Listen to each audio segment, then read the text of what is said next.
Okay, good. We Ta-da. appear to be live. The internet. We have arrived. We are in you. We're in the tubes. We have so many bills to pay for the podcast. Please support us on Patreon. Oh, please do. So much. All right. You guys ready? Yeah, We're I'm good. rolling. I forgot to ask before we get started here. John, did you read anything for Absolute? No, I skimmed through the first Superman. I've actually been tied to my desk the last 10 days editing. Yeah, I just wanted to make sure. Yeah, But, I know no, you're so I will not be heavily participating in the boss room. Okay, not a problem. I just wanted to make sure so I'm not like asking you for your opinion. On Oh, that no. thing, so. All right, cool.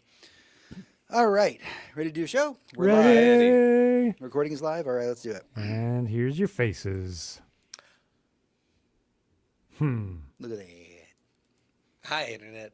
Hi, internet. I'll double check and make sure we look live on Twitch while we're doing this. Right? Double check. Triple I'll checking. check. This is meta. I'll check the Facebook.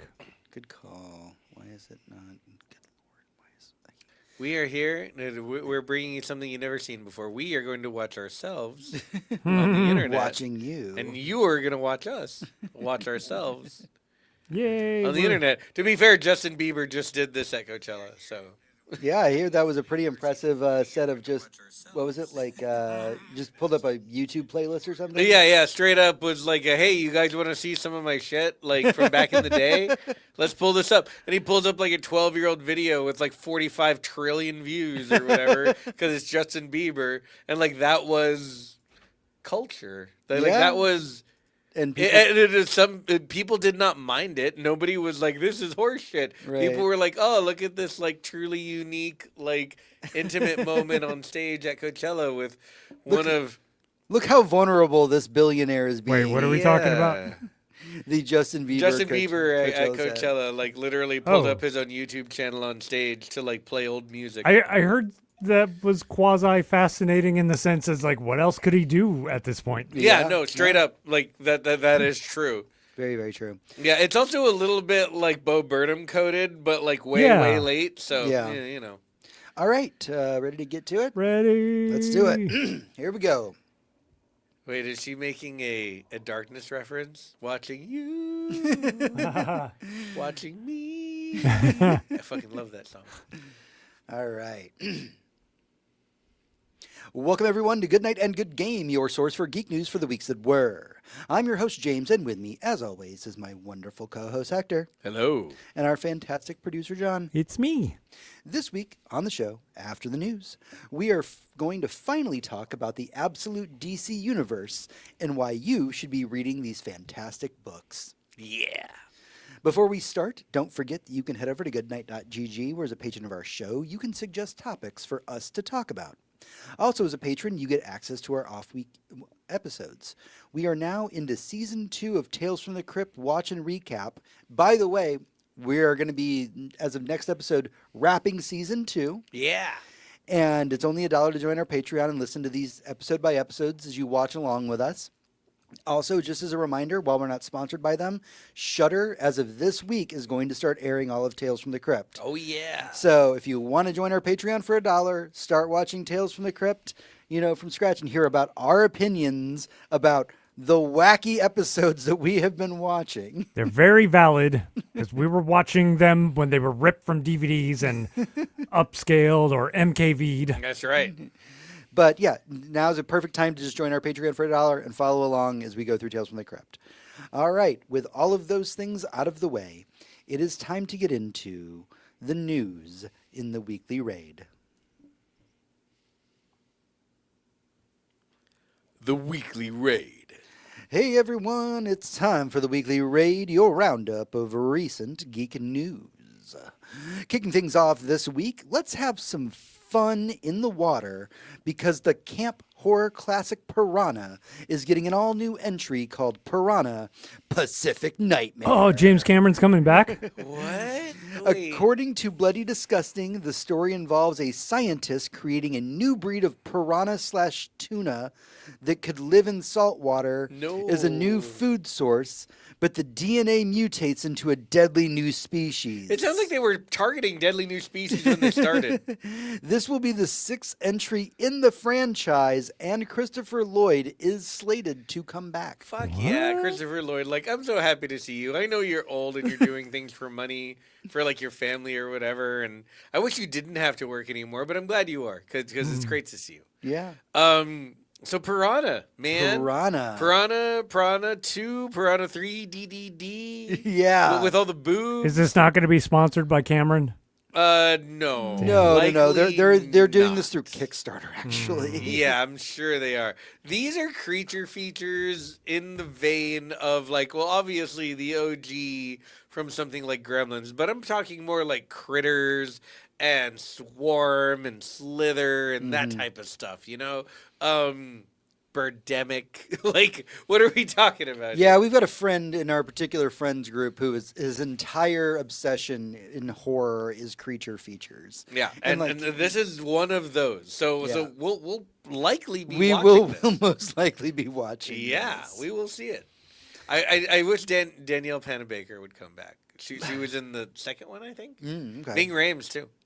I mean, Piranha's had a very interesting series of cast over the years. Oh yeah, Seriously, if you're looking for a fun time, not necessarily a good time, but a fun time, yeah. Piranha is absolutely what you want to be watching. Piranha's a good time. All right. In one of the wildest casts that I've heard of in a long time, though, there's an upcoming satirical horror movie coming out called Buddy. It's going to debut in September, and it's about a children's TV host mascot that has a dark secret. It's being made by Casper Kelly, who is the genius behind, and we will date ourselves with this reference, Uh-oh. Too Many Cooks. Is that a dated reference already? It actually is, and was one of the big masterminds behind VHS Halloween, which is widely considered one of the best in a series of good anthology horror films. One of the best. I believe Robert Cargill was actually a part of that one as well. Oh, badass. The script that he's co-writing for this movie is being written by Jamie King, who worked on the original Jessica Jones. Okay, But the cast is made of Kristen Milotti, love it. Delaney Quinn, Keegan-Michael Key is voicing Buddy, Oh shit! Topher Grace, Michael Shannon, God damn it. and Patton Oswalt. Okay. So my first thought when you told me about the premise of this was, we have one of these, and how dare you try and stand where he stood in Death to Smoochie, I love Death to Smoochie one of so my much. favorite movies of all time. That being said, this director and this cast, this movie sounds fucking great, and I can't wait to see it. I hope it's nothing like Death to Smoochie, because there can be only one. But like, this sounds good. This sounds really good. I'm glad. Like the news around it pulled me out of the cynicism of it. Like yeah, this sounds good. I'm into it. Yeah, I mean, this entire cast is. I was reading the cast list while I was writing the script earlier, and I was just like, this is like a Christopher Nolan level of stacked cast. That is a cast and a half. Right. And getting Keegan Michael Key to like be the voice of this like unicorn thing that's going to be the main character about it. Like, yeah, absolutely put him in everything. Continuing down the horror train, Film Studio Neon has been on fire with their releases recently. Truth. From Hokum to Anora, Longlegs.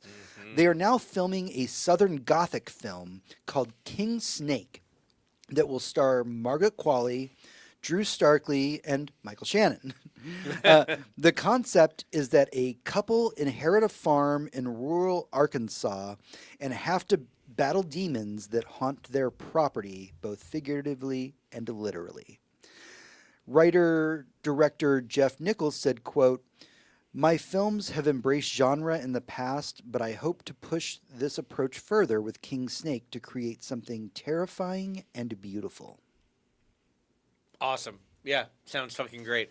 I'm glad we have so much good, like, genre film news. Yeah, It's a big, come down the pipeline? big stacked week for that. Actually, Yeah, absolutely. No, this sounds great. Yeah, I'm I'm a in. big Southern Gothic person, just as somebody who lives in Texas. Yeah, no, just as you know, like my strategy lately, because we are actually getting these types of movies in theaters, is like, look, the few movies a year people are gonna go for, like your Marvels or your Avatars, your Avengers.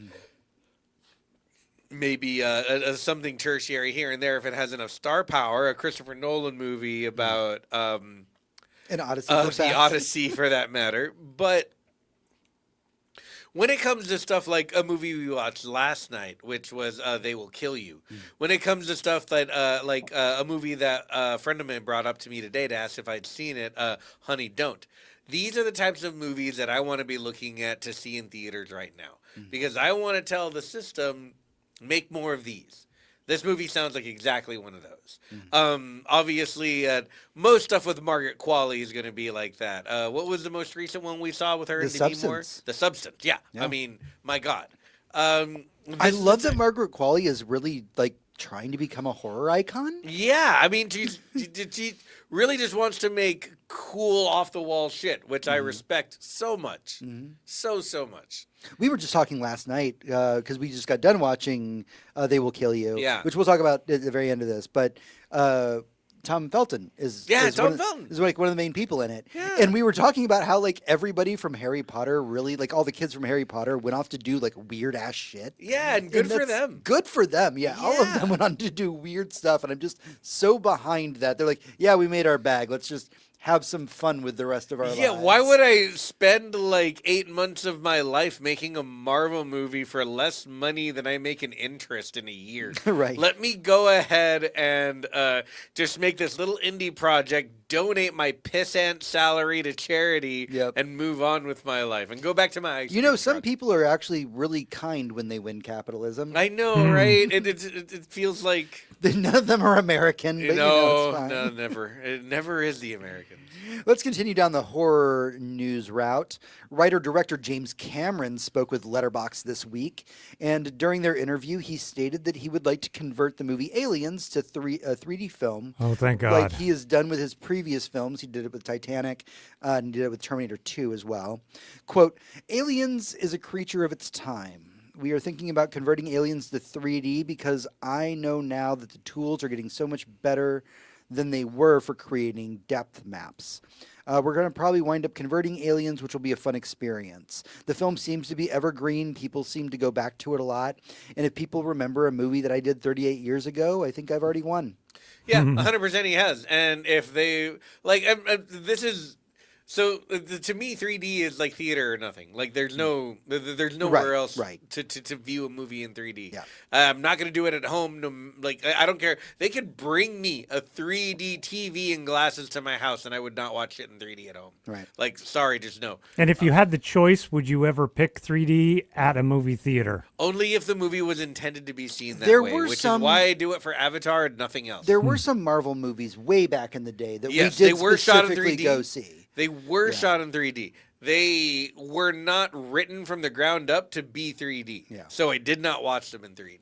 I remember, and I have these interviews there on the documentary Side by Side. James Cameron doubling down, like 3D was the next coming of Christ. He's like, this is it, back to back to back. We had 3 top #1 movies all in 3D. That's it. This is how you know when scientists study children seeing 3D versus 2-dimensional images, they actually interact more. And so yeah, he went full crypto bro about 3D. Yeah, no, it was the barrier to entry for the average consumer was far too large, and that will always be something you have to take And into also it account. just makes the movie look half as good. That being said, if any theater near me releases Aliens in 3D, I'm gonna be sitting in that seat. Absolutely. I'm gonna watch that. Why? Because I've seen that movie a million times. Never seen I it have like seen that. that movie so many times. And you know what? You know what he's not gonna do? He's not gonna put a bunch of CG bullshit in there. To You're talking about James Cameron, the guy who's been upscaling his shot on film movies.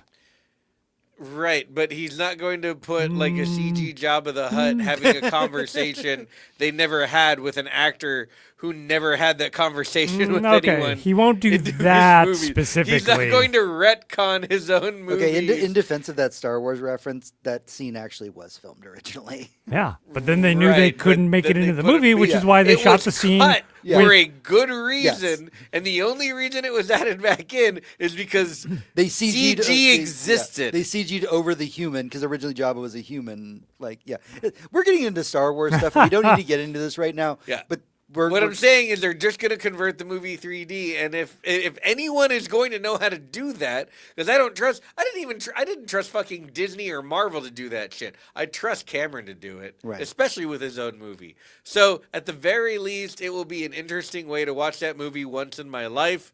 That feels like it's worth the price of a movie ticket. absolutely One non sequitur before we move on. I was watching Simpsons last night, and Lisa was talking about Comic Book Guy, and she said his favorite thing in the world is Star Wars, and he hates Star Wars. True. welcome to what most Star Wars fans are like. Right? All right, so we have spoken previously that Noah Hawley, who made the fantastic series Fargo, Legion, and most recently Aliens Earth, was going to be taking on the video game franchise Far Cry for his next series. Such a weird fucking move. But he finally spoke up about the direction of the series, stating that his Far Cry series is not going to adapt any of the games in particular. Okay. So I've got to pull a quote from the Deadline interview. So what the fuck's he making? He says, "The one thing that really attracted to me about the Far Cry franchise is that it's an anthology, and every time they release a new game, it's a totally different story. That's how I approached Fargo, and it was an exciting idea that we could build an anthology game adaptation where each season is a different story about civilized people thrown into situations in which they have to become increasingly uncivilized." You know who Noah Hawley is? You know what he's figured out? You know what he's done? He has fucking... God, I hope... thank God the fucking CEOs and titans of industry in Hollywood do not listen to this podcast. Because I'm about to give this man's entire fucking game away. Because he realized what a lot of people have realized. You can't get fucking shit else made except for legacy shit forever. If you don't have a name that people recognize attached to your project, you cannot tell an original story. You cannot make your writing better because it is different. It is too different from what came before. You can't do any of that shit. See, Hector, you say that, but what you're describing to me, all I'm hearing is the same exact thing that all the sequels to Far Cry developers realized. The thing is, Noah Hawley has under his belt, Legion is somehow an exception to this, but Fargo, a property made by somebody else, which he has used 4 seasons to tell 4 incredibly original stories in, and that have nothing to do with the original property. Yeah. Alien Earth, an amazing story told very well with incredible production value, high quality, AAA, all the fucking way, that has zero to do with the rest of it outside of the fact that there needed to be CGI aliens. See, but what you're describing still sounds like all the Far Cry sequels. You mean the games? Yeah, the games. Well, like, that's what they realized. They're like, well, we that's need... just an anthology. That's literally just an anthology. Well, then what he's doing is the exact... what he great is- continuation of Far Cry. Like, what I'm saying is he's using an anthology. Anthologies are usually created all at once by multiple different people to do multiple different things. An anthology is usually, we're going to take Tales from the Crypt and we're going to get 12 directors and we're going to have them make the ABCs of death or something like that. But it all happens at once, and it's it's not a collaborative effort. It's a bunch of people making little projects. This is literally Noah Hawley doing entire series of anthologies by himself so that he can tell his own fucking original stories. Which, I mean, he's made his whole career out of it, basically. I mean, also, that sounds like every good show I've seen the last decade. Yeah, because it's the only way to get it done. It's And the most only of the way. good shows I've seen in the last decade are by Noah Hawley. All right, wrapping up movie news this week. Paramount announced a Call of Duty movie sometime back that's supposed to come out in like 2028. Hooray. But this week, according to the Hollywood Reporter, a Battlefield movie has now been pitched to Apple and Sony. This isn't the first time that a Battlefield movie has been pitched, or even a series, as a potential project. But this time, Christopher McQuarrie, who made the Mission Impossible series, will write and direct it, and Michael B. Jordan will be producing it and possibly starring in it. Hector Wise is a bad idea. Okay. A long time ago. Hold on, real quick catch up. Has there been a Call of Duty movie already? No. Okay, and there has not been a Battlefield movie yet. Certainly not. Okay. Nope. But they're both in the works right now? Yep. Yeah. Okay. A long time ago, when America was a very different place, idealistically, we really fucking loved a good war movie. We really did. And even now, you can couch them in certain ways where we'll still like show up for just a straight up fucking war movie. Hector, stop playing with your mic. Sorry. Thing is, Call of Duty and Battlefield are very fucking ooh-rah, military gun-ho, we're on the side of right, we're going to save the world with, tanks and shit type video games. And they're video game-ass video games where you get a high score for shooting the enemy with your guns. To me, this doesn't translate into a movie at all. Especially not a movie directed by Christopher McQuarrie. Yeah, there are stunts and wars and all kinds of cool shit in all of his movies, obviously. But most of his movies, to be honest, these days have been just about Tom Cruise. They're just about Tom Cruise, the actor, doing cool shit. That's what his movies are about. This is nothing like that. And I know the guy knows how to write action. And big action and military action. The way that Michael Bay knows how to. But, there's nothing here. Nobody who isn't fucking money-pilled would say, let's take Christopher fucking McQuarrie and Battlefield, the second to third best war franchise on the internet, and let's just smush them together. Nobody who isn't reading a spreadsheet comes up with that idea. Because that's such a stupid, brain-dead fucking idea. I mean, let's take something super, super popular, right? A few years ago, Barbie, the movie Barbie, right? And let's take an incredibly Oscar-winning, acclaimed director that people flock to that aren't necessarily in the same wheelhouse as the Barbie movie so that we can get two groups of people together, right? Yeah, so let's get Barbie 2, directed by Quentin Tarantino. Because on a spreadsheet, that looks like a great fucking idea. And anyone who's ever seen a film, any film, Boss Baby, any film, knows how fucking stupid that is. That's what the idea that someone just has to make a Call of Duty movie is already too stupid to be working in film. IMO, because it's not a thing about telling a story. It's not what film is about at all. It's special effects. It's the whole movie would be special effects. There's a reason why. When we talk about the history of video games and war movies, Call of Duty has never been made into a movie specifically because a lot of the most famous things in Call of Duty are very controversial. Also specifically stolen from other movies. Yeah. Let's not forget Call of Duty started as a Saving Private Ryan simulator. Right. But there are other video games which have not been made into movies that did have a Hollywood influence that wore that on their sleeve, such as Medal of Honor. Medal of Honor originally started, I want to say that it was Steven Spielberg actually helped with Medal of Honor because they wanted to tell those stories accurately and really tell the stories of those troops who did those things. Whereas Call of Duty, it didn't really care. You got to be super powered, right? Battlefield, if you're unaware, for the most part, Battlefield is a game where it's a 64-person lobby where we all run at each other with guns and shoot each other. Yeah, no, it's more of a sim than anything else. At least in the best of times, it is Very much you are one of one nameless soldier on a battlefield doing your best with your squad to push forward and control space. Yeah, that is all it is. Right. And I don't understand how that translates into a movie. I really don't. Well, we'll see how it goes because we're going to have the battle between Battlefield and Call of Duty coming out over the next several years. God, So, I hope they both come out in the same summer. And I hope they both Yay. all right. We've talked enough about movies. This is way more movie news than we usually talk about. There was a lot of good stuff this week. Let's move into game news Sure. and talk about what's new over at Microsoft.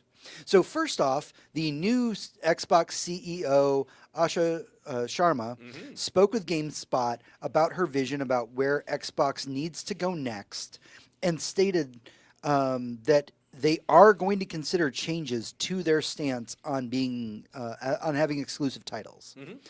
If you've been following game trends recently, you'll know that Xbox has taken a stance of kind of our games on every platform. Right. Because of that, things such as Xbox console sales have really dropped considerably.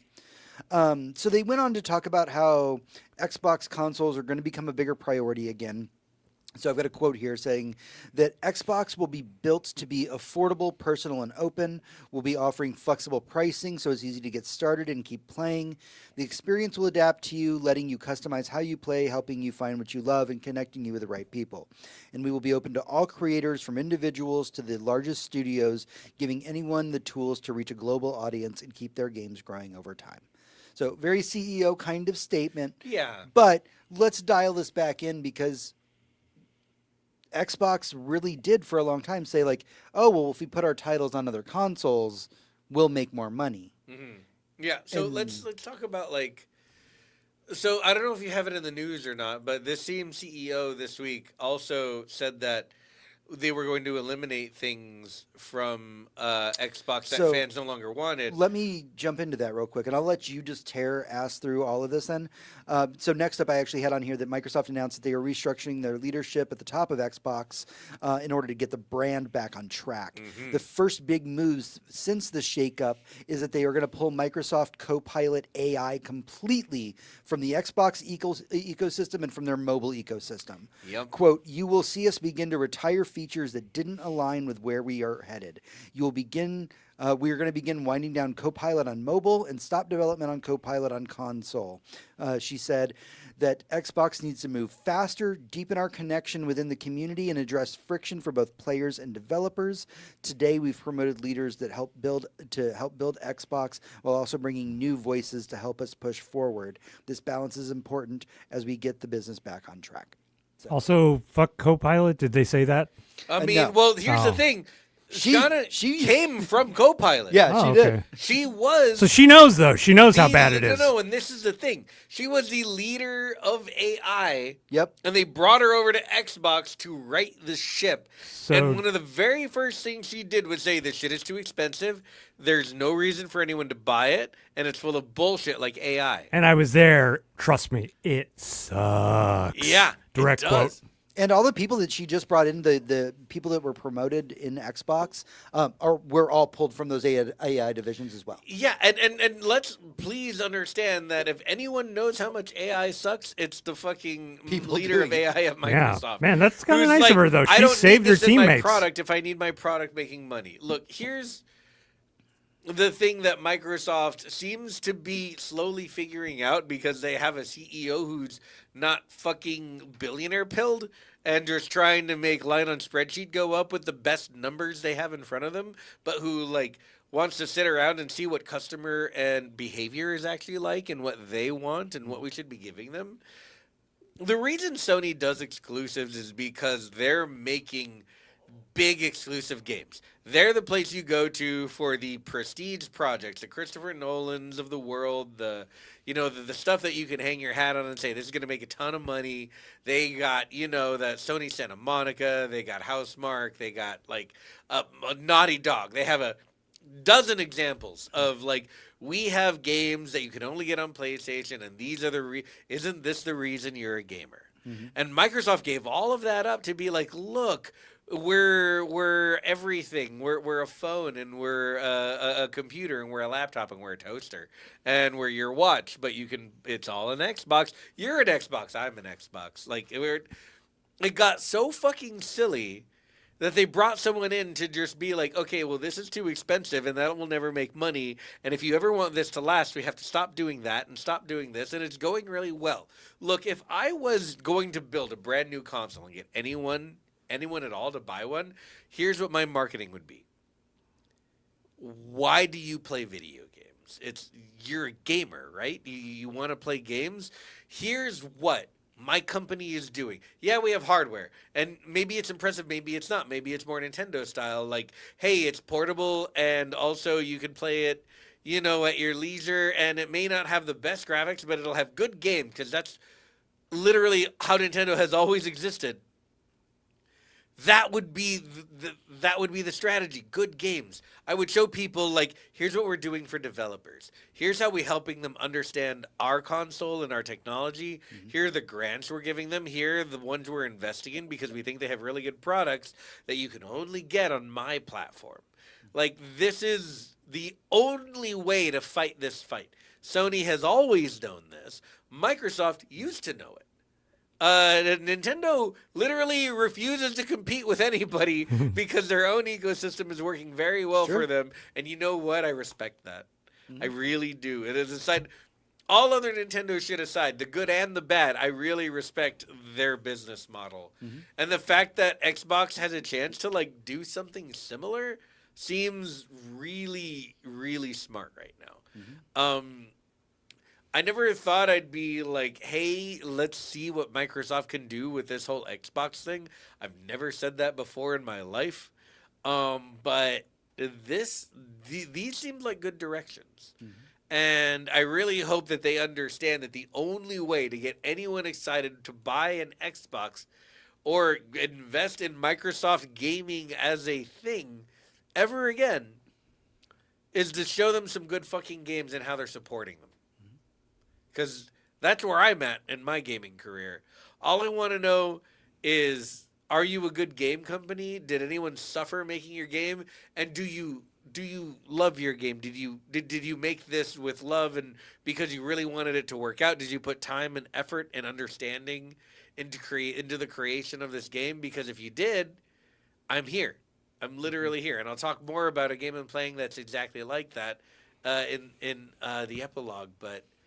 Yeah, Xbox seems like they're starting to wake up under this new leadership, and I'm very excited for what they have coming down the pipes in the next several years. Yeah, big, bold decisions all around.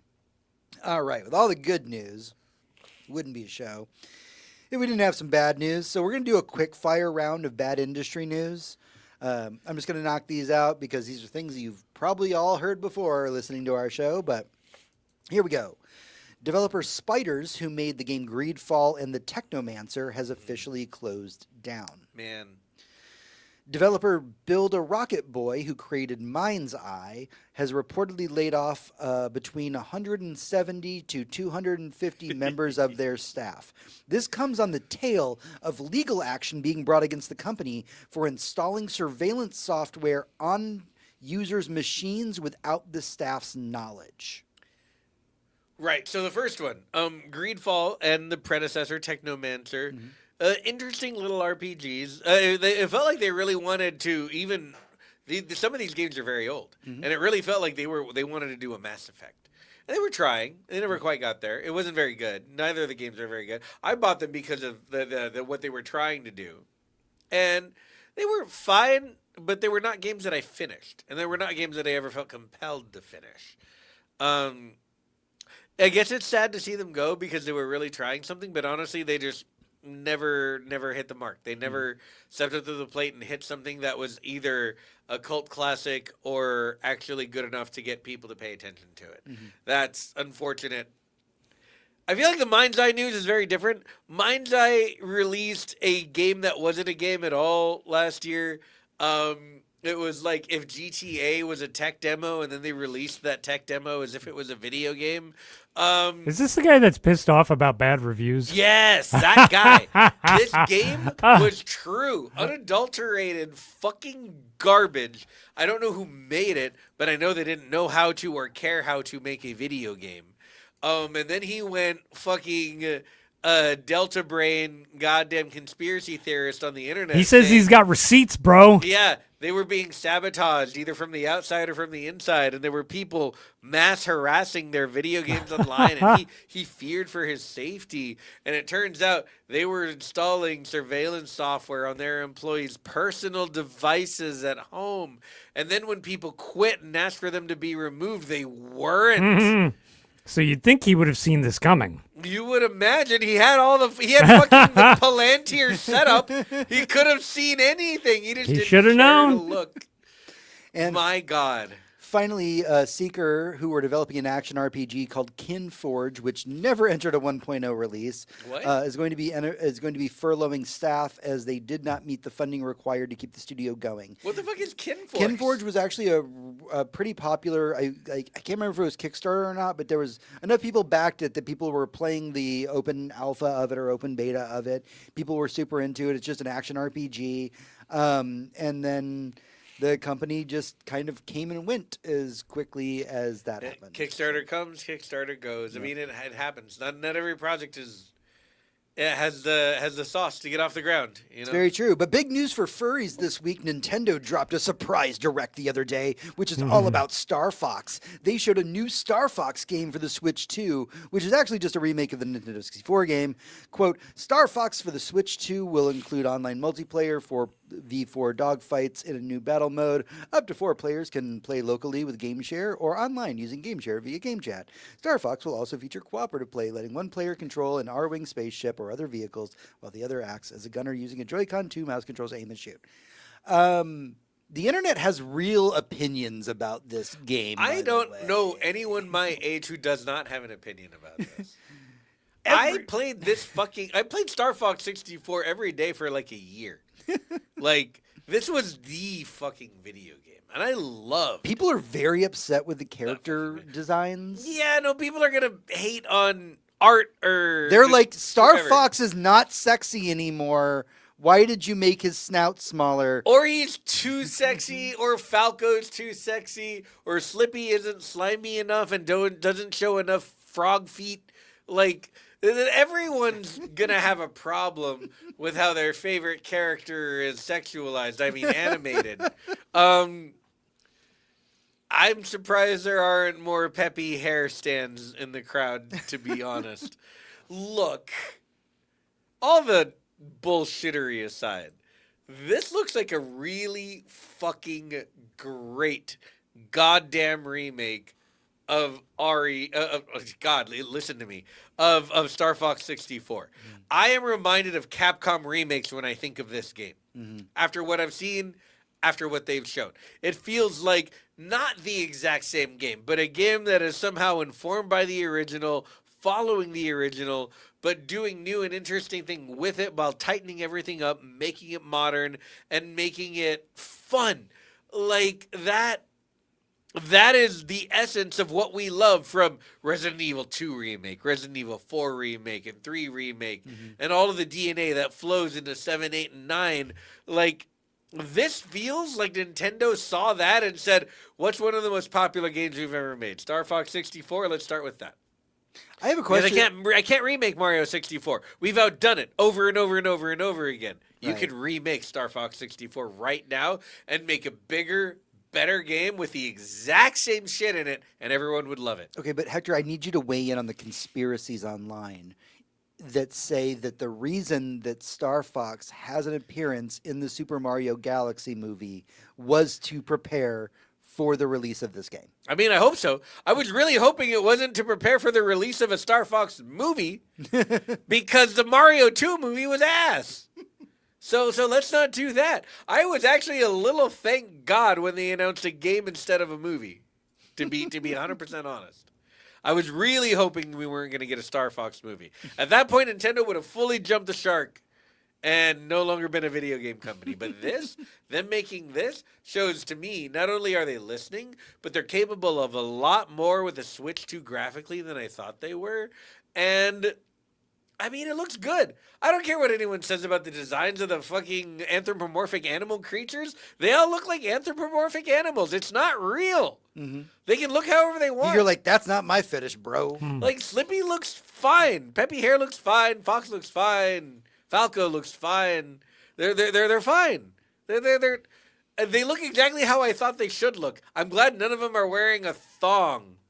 You know, like at the beach. I'm glad there's no like new anthropomorphized girl fox character like Lola Bunny or something. It's great that we're not doing any of that.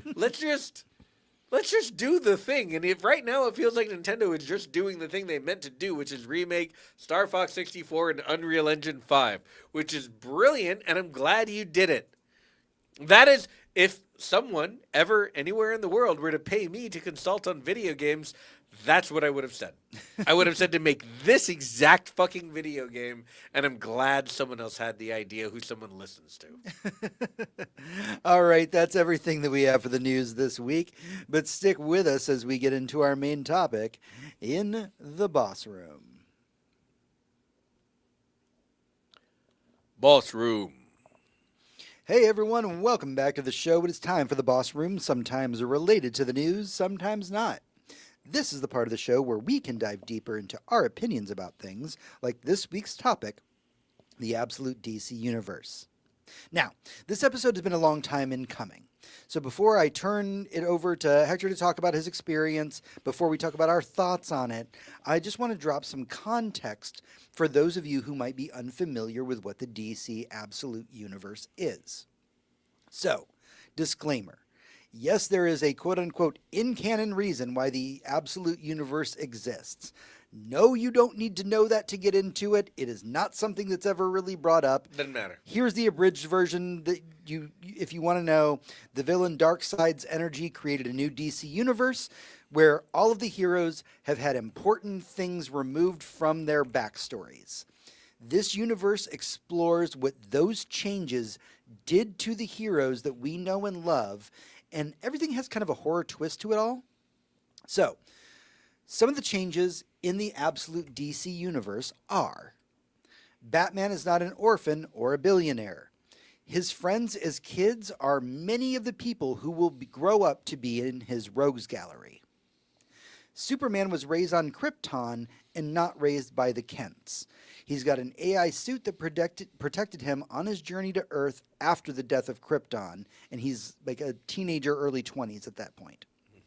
In Absolute Wonder Woman, Diana was raised in hell by Circe instead of Themyscira and has no support or connection to the other Amazons of the world. Absolute Flash is Wally West and is not connected to the Speed Force. He is extremely reckless. He is a literal child, not a scientist, and does not have the usual Flash family to keep him in check. Absolute Martian Manhunter is not a Martian named John Jones who came to Earth. This is a psychological horror book where a FBI agent named John Jones is possessed by a Martian. And by the way, this book is absolutely insane, and most of us still don't understand it, and it's still going on, and we love it. Absolute Green Lantern. Absolute Green Lantern is actually a cosmic horror book and not a space opera book that has a ton of powers. In fact, the Green Lantern light energy is actually very unpredictable and very volatile. Oh, and by the way, the Justice League that you're all familiar with, in this universe, they're actually a bunch of billionaire villains who rule the world from the shadows, enforcing their own brand of justice on the world. Friend of the podcast and my go-to source for all things Absolute DC, my good buddy Lee, said that it would be disingenuous to call Absolute DC just grimdark DC. He says that this universe is one that has increased strife, where good must shine brighter to stand a chance. And honestly, I couldn't have come up with a better analogy myself. Now, this is just the basics of the wildly popular new DC Absolute Universe. I've been reading it for some time, but I did ask Hector at least to sit down and do some homework before this episode as somebody who doesn't read as many comics as I do, because I really wanted to get your opinion on it and give your opinion to everyone else about what you think about this DC Absolute Universe. Maybe as somebody who doesn't read as many comics. Yeah. So I'm going to turn this over to you. I'm going to let you dive into it. Oh man! So the first one, the one I was most interested in, was obviously Absolute Batman, right? And I didn't know the dark side thing, but what I really understood about Absolute before diving into it was that we have fundamentally changed the idea of these characters. We've stripped away all of their advantages. Like James said, but not putting too fine a point on it, Batman is not rich. Superman did not grow up with loving human parents who taught him the value of humanity. Wonder Woman did not grow up on Themyscira with all of the values and the legacy that the Amazons imparted on her. They are all absent of these things that we think made them heroes. Well, where does Batman get his toys if he Batman- can't buy them? Batman is an engineer, and all of his shit Ah. is incredibly cheap and incredibly grounded. Like, there's no fucking sci-fi in this. When Batman rolls down the street in the Batmobile, it is an earth mover with some shit welded on it. Because that's what plows through both enemies shooting bullets at you and police cars. That's where he gets his gadgets from. He's literally a 9-level genius who, is engineer, scientist, chemist, mathematician. He goes in and he makes things that can help him do Batman shit.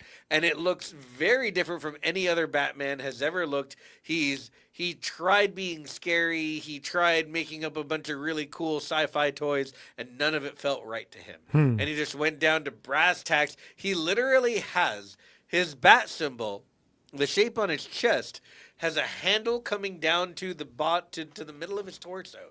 And when he grabs it, it pulls the bat symbol off of his chest, and it's a fucking battle axe that he uses to fight crime with by hitting people with a fucking battle axe. I think one of the things that, as you talk about Batman a little bit, that I do want to cut in and mention is that while Batman is not a billionaire, he is a blue-collar worker. Oh, yeah. Very much so. He's somebody who grew up in Gotham, even though he's not an orphan. Right. But he's worked in several different sectors, like you said. He was. Yeah. He's been an engineer. He's been a scientist.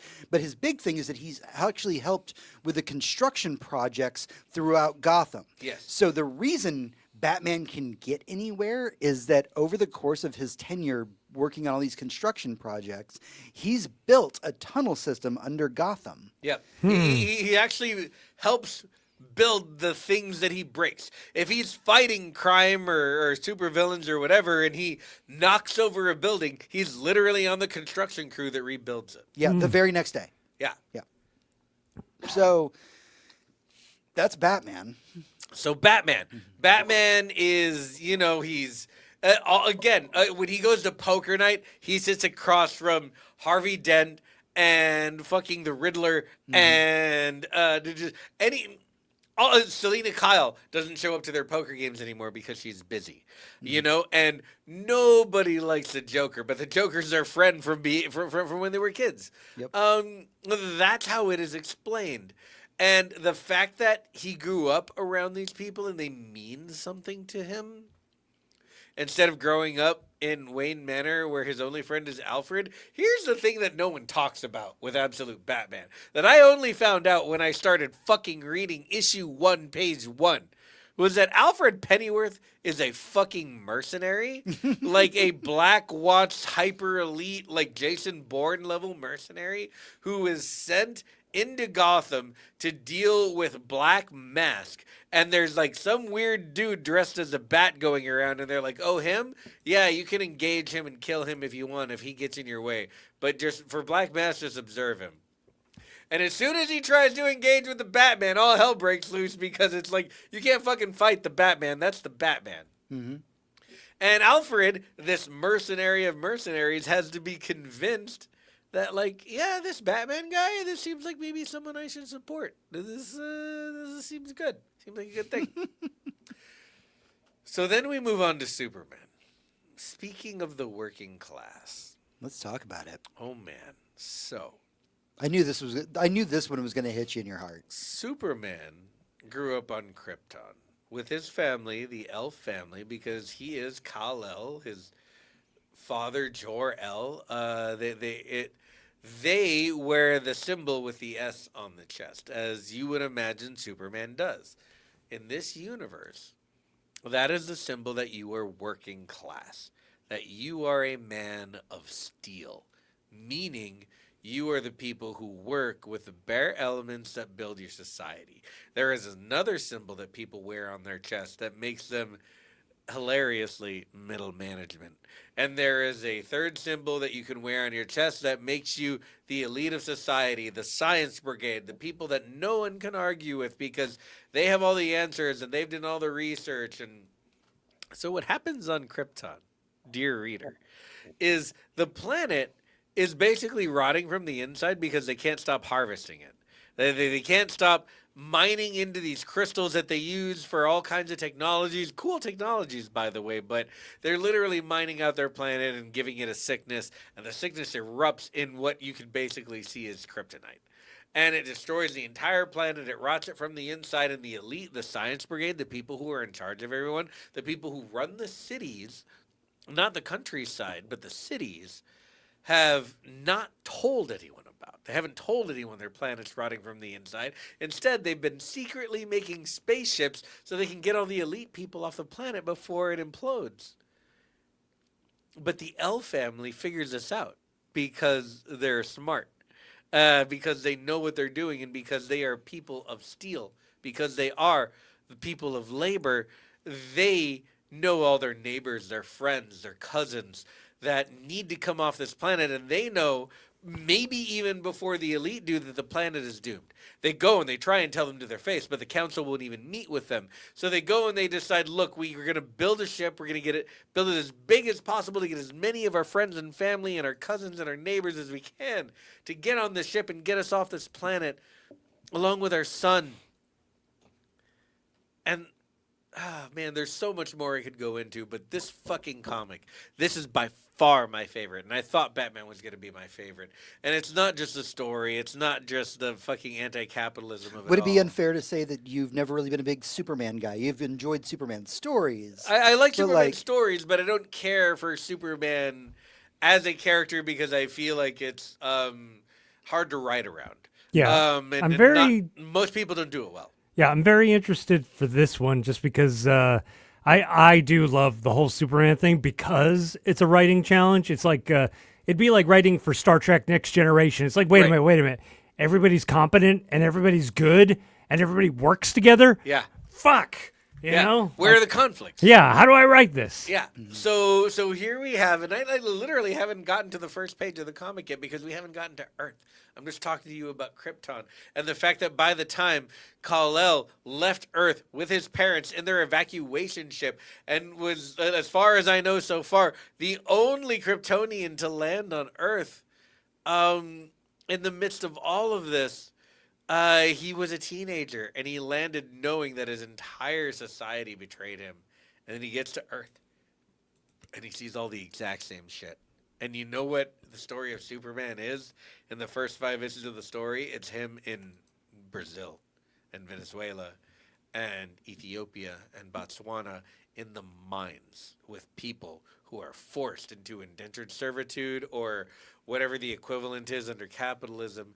And they're dying. They're dying in those mines because no one cares about safety regulations. No one cares about anything. And what he does, instead of killing a bunch of people and being an eco-terrorist, is he goes down there where it's dangerous and he mines all of their stuff for them, hoping that they can just bring it up and give it to their fucking masters and be like, look, we did it and none of us died. And that just makes them all mad. And then they get all pissed off, like, oh, we're not going to pay you now. And all of a sudden, he has to get angry and has to get involved because he thought he was doing the part that would help them not suffer. But it turns out they just suffer more. And because he's about 20 years old, he doesn't really get how all of this works. He doesn't get that it's about the cruelty and about the oppression. Wait, but if we do our jobs really, really well and we do all the work ahead of time, Won't they're they be still gonna. grateful? They're gonna be grateful, aren't they, Hector? Yeah. To me, my favorite thing about the Superman comics so far, outside of the art, and I'm going to get to the art in a second, but it's the way that he meets Lois Lane. It's just, God, it's perfect. But Lois Lane in this universe is perfect because it makes perfect sense because her father was always a military general. So, of course, she works as a fucking peacemaker, like the peacemaker. Yeah. They're an army in the absolute. Yeah, universe. they are an army of peacemakers. That is the force that we have. The joke that is Peacemaker becomes the army because it's too on the nose, and that's exactly what ICE is. That's where we are with this comic. There's even a lot of commentary on both on Krypton and on Earth of like, why are you writing your own report? Why didn't you just have the computer do it? Isn't that's weird? Why are you doing that? Are you okay? like you get it from both places. It's such good fucking God. The writing in this is great, and I have to talk about the art because I loved reading Batman. I loved the 5 issues that I read. I thought the art was amazing. I love the way that Batman was depicted because I hadn't really seen him that way before. But Superman, holy fuck. It was like looking at a whole new world.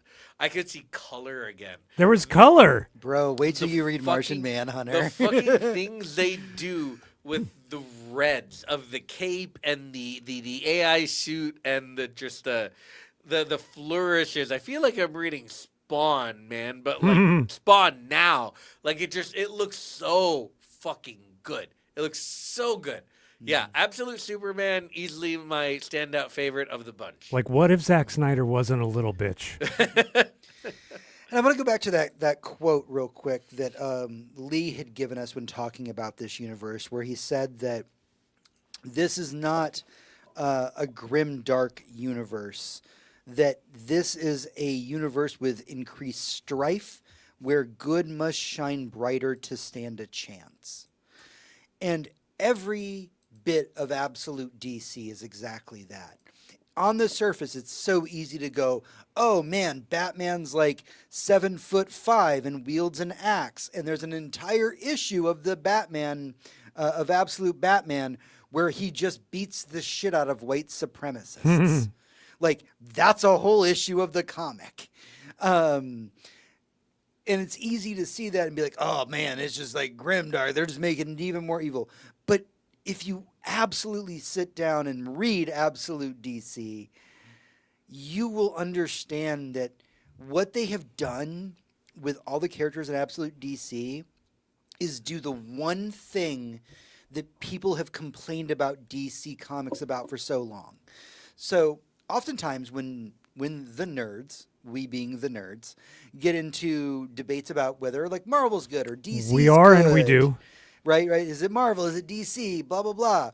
A lot of people who are Marvel fans say, like, well, one of the reasons that I like Marvel and I prefer Marvel is that while everybody has superpowers, everybody in the Marvel universe ultimately feels very human. They're vulnerable. Yeah, they're vulnerable. They're Everybody's people. got flaws. They're people. They're late for their date and their Right. homework assignments. And then when you They have say, work and bills. right. Yeah. And then when you say, hey, how do you feel about the DC universe? they're like, Greek gods. yeah, exactly. They are Greek gods. They don't They have Yeah. are they don't have gods. human problems. They Right. have a road Problems of the gallery. gods. And Absolute DC takes that out of the equation. Yeah, 100%. It says, okay, if they're gods, it's time to take the gods down a peg. Mm-hmm.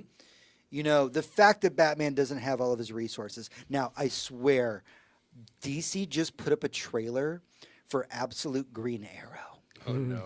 And what we really haven't gotten to too much in this discussion is I did mention at the top of this discussion that like Absolute DC is actually a horror series, and horror is very subjective, i.e., the Justice League is actually run by a bunch of evil billionaires that control the world. Of course.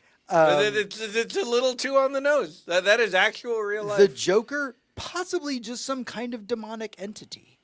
We don't know.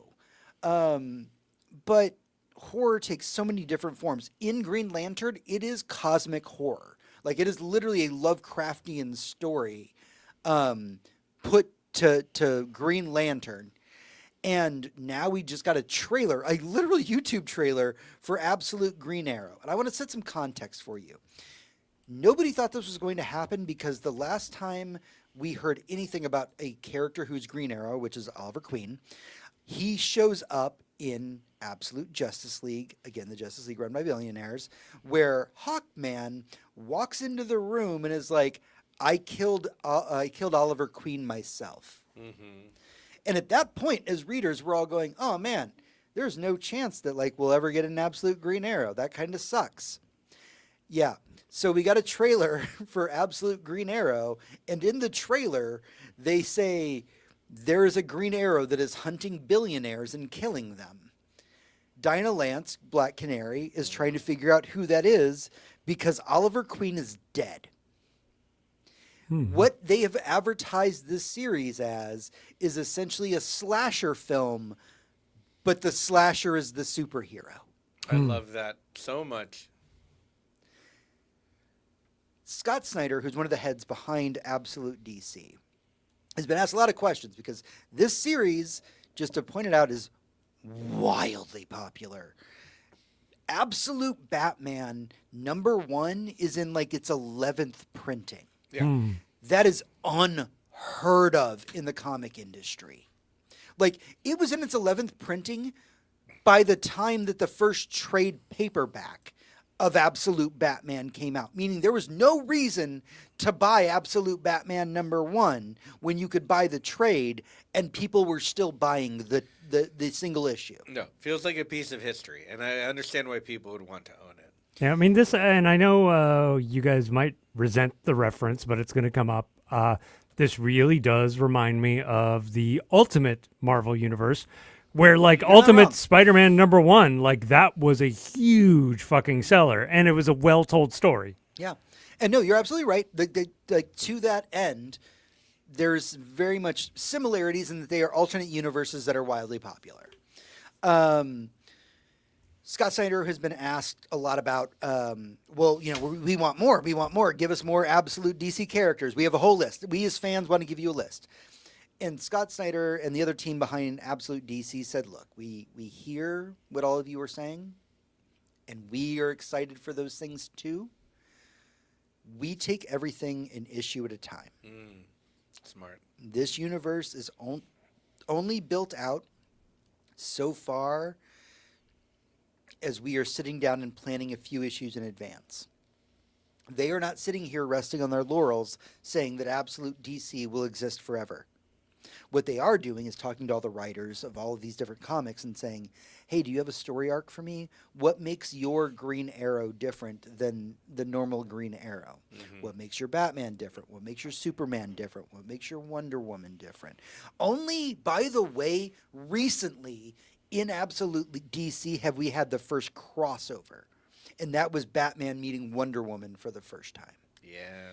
Like, they waited 12 plus issues of 3 different series for people to even start meeting each other.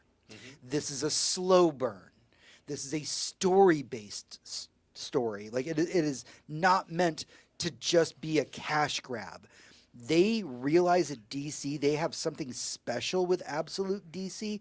If you look, by the way, at the number charts over the last 6 months in comic book sales, like, I want to say something like 6 or 7 out of 10 of the top 10 are all DC comics. And the ones that aren't Absolute DC are Matt Fraction's run on Batman. Right.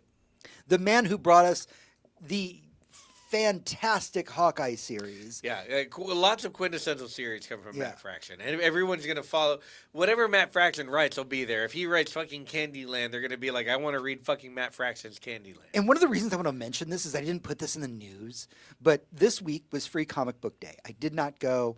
But if you've never been to a free comic book day, you should. You It's like- should. especially like if you have kids and they're interested in getting into comics. Free comic book day once a month. Your local comic book retailer. Take the kids to the comic book store. It's free comics. But for 2027, Scott Steiner is obviously the person writing Absolute Batman. Matt Fraction is writing the mainline Batman comic right now. And what they are going to do for 2027 is they are going to put their Batmen in the exact same situation / story and then write how each of their individual Batmen would get out of it.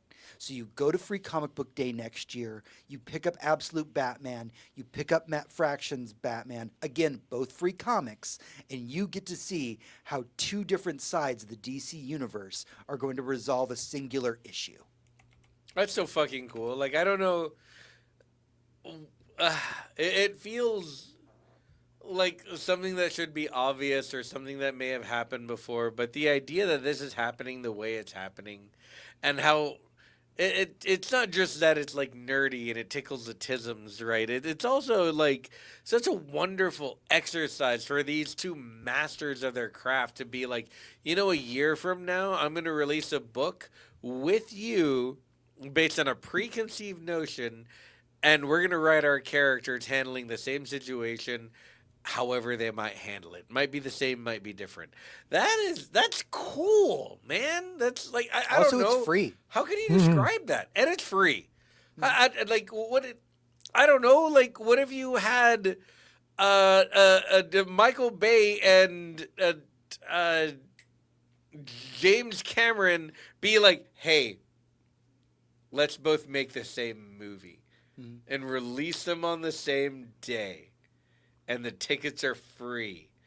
And it's like, it's not the same movie, but it's the same idea. But they're just both going to land, and everyone's going to see One we movie think- and something Michael Bay made. how we think they like we would handle this differently. It's such a fucking fun thing. Like no medium gets this. TV doesn't get this. Nobody gets You know what this. gets it? Fucking rap and R&B. All the remixing and the team ups and like that's what I wanted to see in rock and roll my whole life. And I'm like the only you're people talking doing that about are R&B. like beef and legacy beef and side beef, and to be fair, it's all real, and at the same time, it's all kayfabe. Right? Yeah, So- the same way that wrestling is. So I want to jump into a couple of questions for you, Hector, because you read some comics, Yeah. but not as many as I do. Handing you the Absolute Universe was really me wanting to see how you felt about it. Do you feel like you're missing anything, not having read a ton of DC, but getting into the Absolute Universe? Nothing whatsoever. Honestly, since all the stories I've read so far have started at the beginning, like I could have literally not known who Batman is, who Superman is, who Wonder Woman is, and I wouldn't feel like I was missing anything. I haven't even really talked about Wonder Woman yet, but like Yeah, Wonder I- Woman's fantastic. I wouldn't have felt like I was missing anything. It's very much a do you need to play God, I'm trying to think of a good reference. Do you need to play Crosscode before you play Alabaster? No. You don't need to do anything. You don't need to do anything before you dive into Absolute. It's all there. You don't need to watch Batman Begins. You don't You need didn't to even see know Bat- Darkseid was a whole thing. Yeah, in the background. dark side doesn't matter. Yeah. There is no dark side. It doesn't exist. We're not in space. Superman was in space, but we're not dealing with any of that. Everything is Earth. When we're dealing with Wonder Woman, it's all like demons and shit so far, She and is in stuff hell. that comes from hell. So we're handling that, and that's been very fun. But like, no, you don't need any introduction. You don't need any of that. If I was in possession of a, say, 11-year-old who, as creepy as it sounds, What are you doing with an 11-year-old Hector? I'm giving him comic books. You don't know what they eat. I know they eat comic books. Ah. If I were in possession of an 11-year-old and I wanted them to get some culture, and I was like, here is Batman, Wonder Woman, and Superman's Absolute One, I know you've never read a comic book before. Here's where you should start. I feel like they would grow up good. I feel like they'd be like, you know what? Fuck billionaires.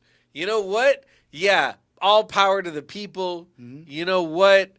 I don't want. You know what? I would rather write something for myself than have a computer do it. I would rather do research than just trust what everyone shoves in my face. I would rather know who I am in my core than be told, which is the story of Wonder Woman, which is the one that I'm going to end on. The one, to be fair, and I'm going to start with this. I liked the art for this one the least, only because Superman's was so fucking good and Batman's was so differently interesting enough. And it's not bad art. It's not bad. But if you had to rank, I'm them, going to get there. It's not bad, but I liked it the least. Because Superman's is incredible. Superman's deserves awards. I would give them awards. I want to give them money. Like the color, the inking, the lining, it's all fucking beautiful from end to end. Batman's is very good too. But Batman, as Batman should, as it does, this is not a fault, has very muted colors. So going from Batman to Superman made my eyes feel like they were alive again. You know, like, oh my God. Wait till you get to Martian Look Manhunter. at all these reds. Look at all the yellows and the greens and the bright blues. It's beautiful. All I got was gray in Batman. But you know what? That shit was badass. But I got to Wonder Woman, and not only were the characters drawn kind of simply, but so were a lot of the monsters. And I was just kind of like, okay, that's fine. But what really struck me about Wonder Woman was how much they were making Wonder Woman into what she always was. Wonder Woman before this, you know, grew up as a child. Royalty. Royalty, exactly. Fucking royalty. Princess fucking Leia, but before Princess Leia was badass. Old Princess Leia. You know, the you know, royalty just like out in the world. She's like, of course things are like this. Why wouldn't they be like this? I have all the education. I know all of the things. I know all the philosophy. Why are human beings acting this way? Why are you being so corrupt? Why are you being blah, blah? I will stop you. And I'll pretend to be a nurse because anybody can be a nurse if they just say they're a by nurse. the power of my fucking I don't have any balls. By the power of my not balls, I will fucking make you act right. And then that is Wonder Woman, and I'm not giving it any shade. I think it's great. Her bondage lasso. Yeah, the bondage lasso that makes you fucking tell the truth. You do love mommy, don't you? You do love mommy, don't you? Yes. Yeah, I love it. Love it all. Even a little bit by what's her name from the movies? Like it's good. Yeah. Gal Gadot. The only DC movie I liked. Yeah. But in this comic, Wonder Woman is just Deanna, and she was sent to hell as a baby to be raised by someone else sentenced to live in hell. Yep, raised by Cersei. One of the most powerful witches in all of the Greek apophic canon, who raises her in hell. And the thing about Deanna is that she can instinctually just talk to all the critters around her. And yeah, there's a lot of weird, horrible, flaming monsters in hell. And they all just kind of sleep soundly next to her because she understands them and she talks to them and she reasons with them. Would you compare it to A Good Place Hell? No, not at all. No. It's a horrible place that these two women are making a home because they have no other choice. No. That is what they are. They live in the wire. There are drive-by shootings every fucking day, and sometimes their house catches bullets. But you know what? Dinner's on the table every night, and their kids are taken care of, and they did their homework. Yep. That's who those guys are. That's who Deanna and Cersei are. They're down there living the life. They're prepared for where they live. They're prepared for what they are. Cersei is always preparing Deanna. She's teaching her to be a witch, but also she knows that she's a warrior. But the big thing is that Cersei is banned by Zeus. And this is a magic thing. It's not like a rule. It's a magic thing. She cannot say the word Amazon. She may not say the word Amazon. Yep. Because Deanna is not allowed to know that she is an Amazon. And before we even get any adventure, before we get any of it, before we get, the U.S. soldier being washed ashore, who is the impetus for Deanna's whole journey, or just understanding the world outside of her, before any of that, Deanna comes to Cersei and says, there's this word that I can't say. And she's like, well, what's the word? And he's like, I don't know. I can't say it, but I feel like it's who I am.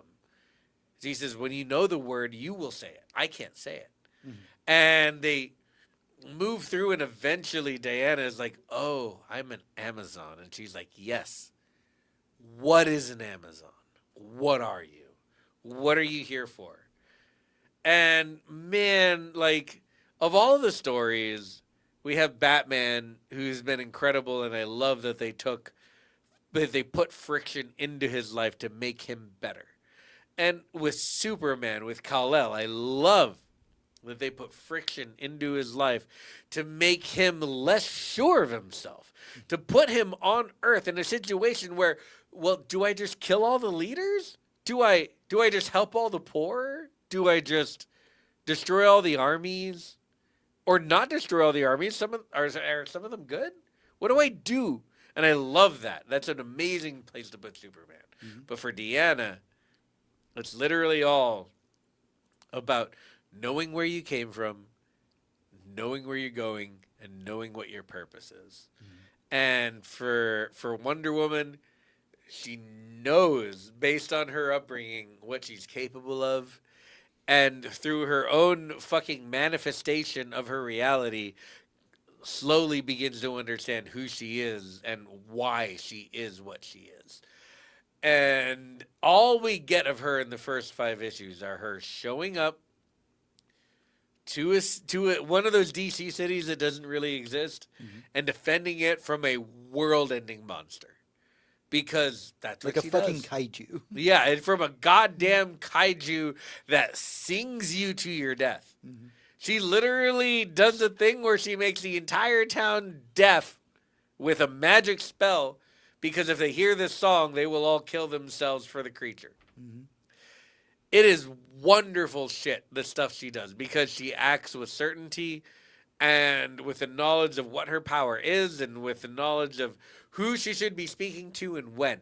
And she knows full well that when she shows up to fight, that the military will be a problem. And she walks right up to a general, and he's yelling at her about who is she and what gives her the right. And She's like, by the way, like 9'5". she is, but she's like 9 feet tall. She's a fucking Amazon.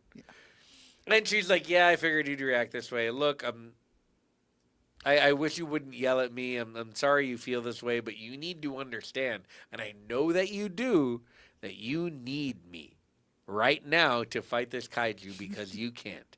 And I need you to fucking evacuate people and do as I fucking say.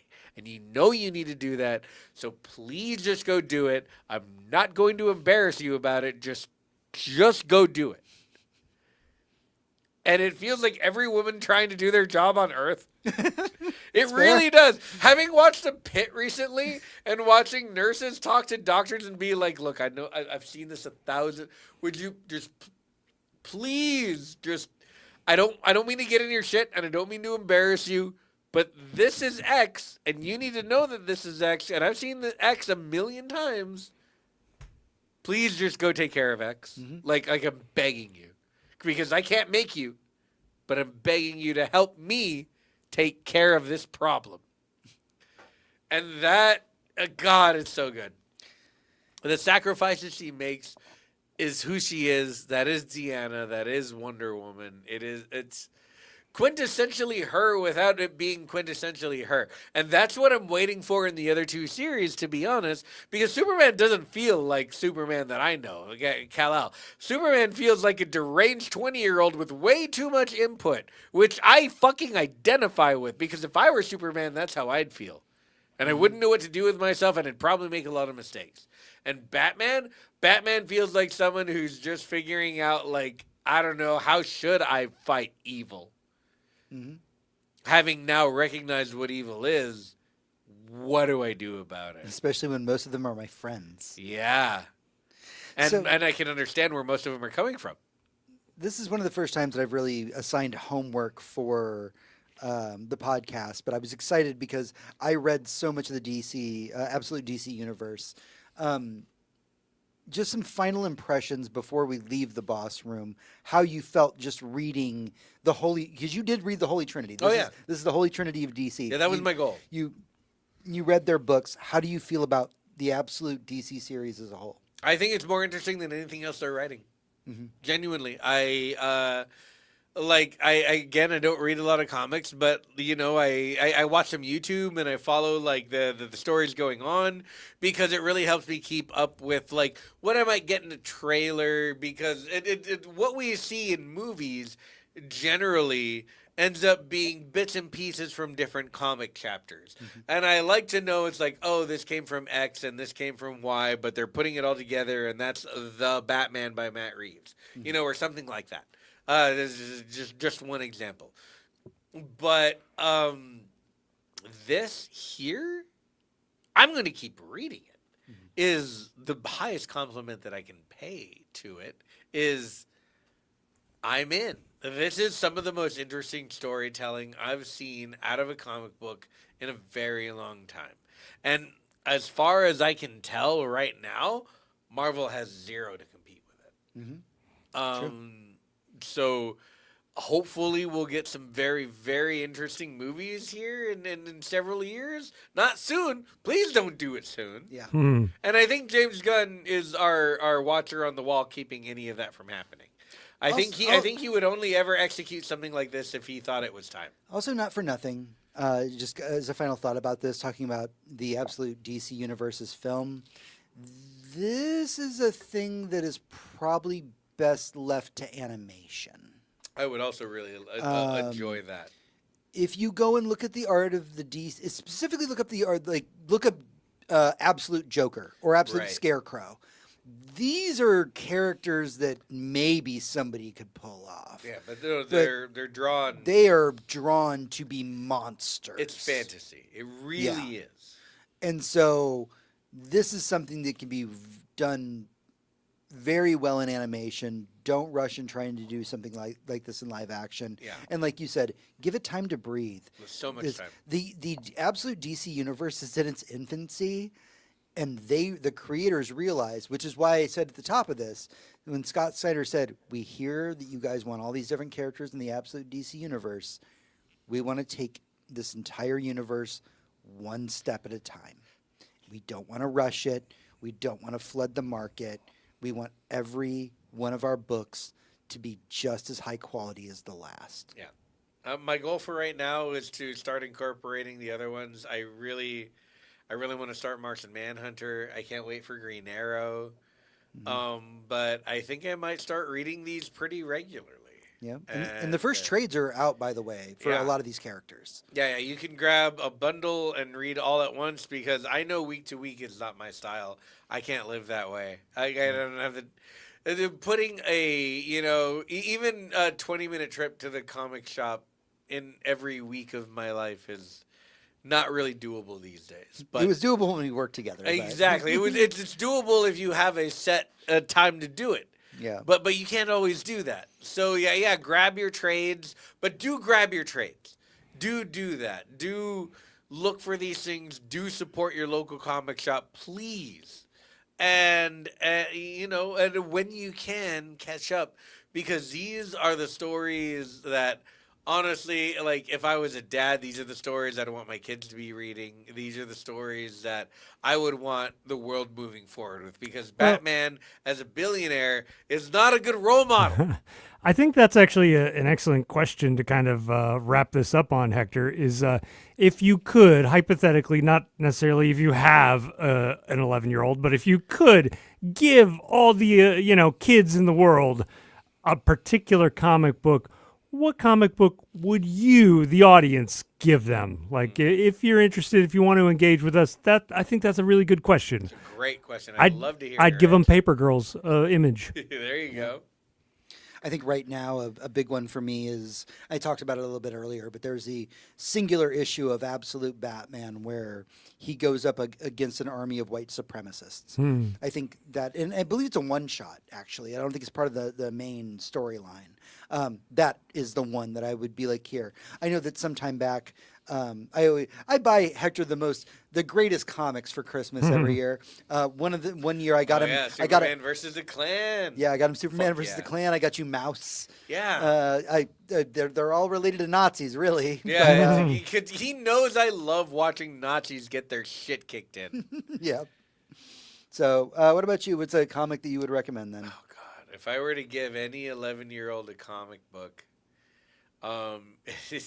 right now it's Absolute Superman. Straight up, it is 1,000. That is literally what they're dealing with. That is, if everyone in Gen Z read Absolute Superman tonight, we would have revolution tomorrow. Straight up, 100%. Because it's exactly what they're seeing in the world. It's exactly what's happening, and they know that it's us versus them. Yep. I will say, I know my recommendation that I gave about the one shot issue about Batman was very much related to our current subject. But for a little bit deeper answer to that, if I wanted to recommend a comic book for kids that explores something very serious, I have a dual answer. One of them is the Magneto Testament. The Magneto Testament is a small graphic novel that is about the story of Magneto being in Auschwitz. In that book, there is actually a teaching guide in the back of it for teachers. The book was actually meant to be purchased in large quantities and taught in schools. Magneto does not have powers. You never see anything mutant related. It is actually just a story of a child during the Holocaust. So I highly recommend the Magneto Testament. And also, I was a big X-Men kid growing up. The other one that I highly recommend is a book called God Loves, Man Kills. And it was pseudo-adapted into X2, but it's never really been done properly. And that is a big courtroom trial that effectively tries to say that somebody that is different, like the mutants, are not human and should be allowed to be discriminated against. Take those for what they are. I feel like they're two very important comics, and I would really like more people to read those. So, all right, that got really serious there at the end. I think we are all agreeing that we should recommend the Absolute DC Universe. Oh, absolutely. And just to like ride my point forward is I know that 11-year-olds are not Gen Z. I talked about Gen Z. If I were to give an 11-year-old a comic, I would give them Matt Fraction's Hawkeye, specifically the episode about Pizza Dog? The one that's all written through Pizza Dog's because eyes. it teaches you how to read comic books. Here's the thing about me who doesn't read as many comics as James does. It takes me longer. Why? Because word bubbles don't always flow the same direction as they should. Word bubbles don't always read left to right.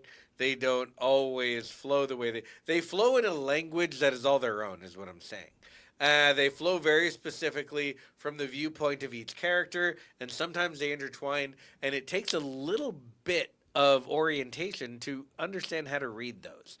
There is something about the Pizza Dog fucking episode of Matt Fraction's Hawkeye that teaches you exactly how that works.